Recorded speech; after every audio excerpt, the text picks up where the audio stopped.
What are you doing, Mommy? I'm looking to see if there's anything in the field. Why? Because I saw lights again last night.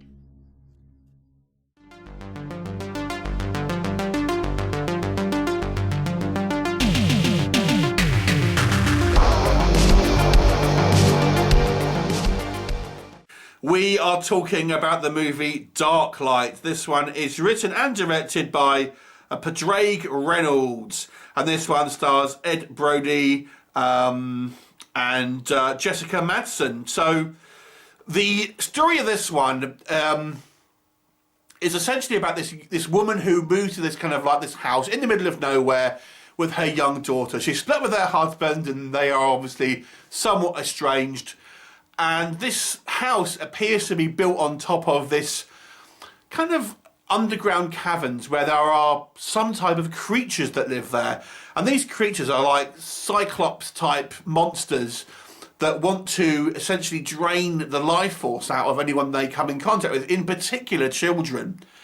And of course, no one kind of believes her. We kind of see, it's out in the kind of the cornfields and we see these kind of lights going around and things like that. And you know, the mother keeps thinking she sees figures in the house, and of course no one believes her. The town sheriff thinks she's nuts, and inevitably the young girl goes missing, and you know she gets the blame.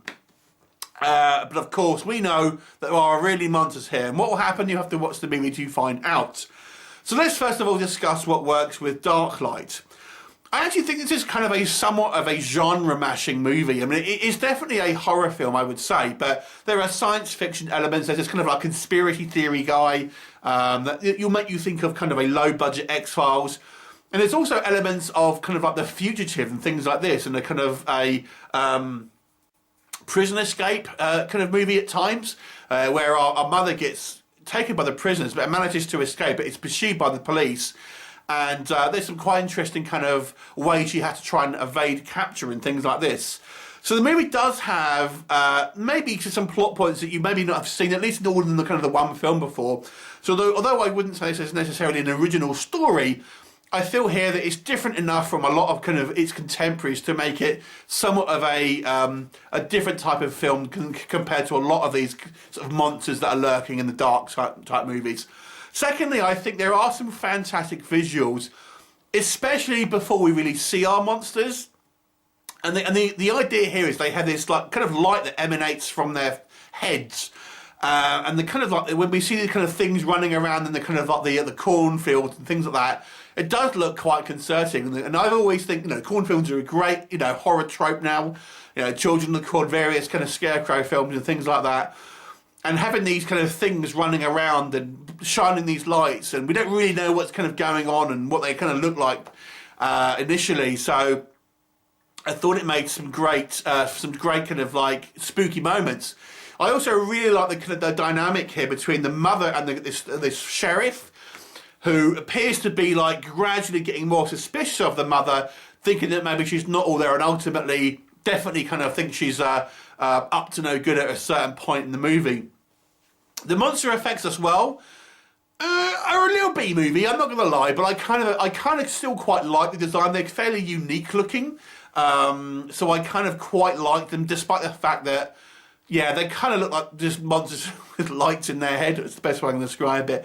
But yeah, nonetheless, I think the design is quite interesting and that sort of thing.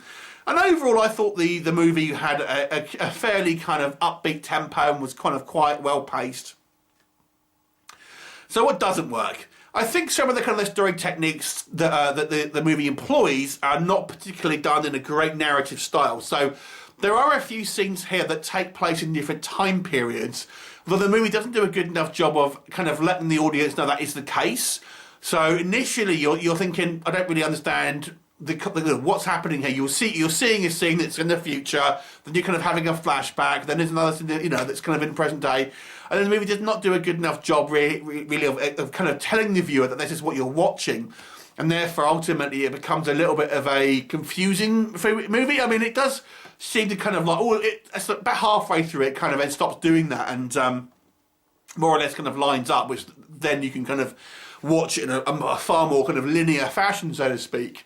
It does one of those kind of annoying traits that I keep saying, it shows a scene which is towards the end of the movie at the beginning, and I always think that's annoying because at that point you're just waiting for that scene to happen, and the people involved are going to be fine at least until that point. So that any tension before that is ultimately let out the bag, so to speak. It's a trope I hate, and I keep saying it. It really annoys me. As I've mentioned, the monsters, I guess they're going to be a taste thing. I don't mind kind of B-movie kind of makeup, and I appreciate a good man in a suit. It's Max, and that's just the next guy. But nonetheless, the creatures do look a little bit kind of fake looking. Particularly the decision here to have these essentially headlights inside their head doesn't look natural. It just looks like you've got an illuminated head with some lights inside, if that makes sense. But again, as I mentioned, I kind of still quite like the design here.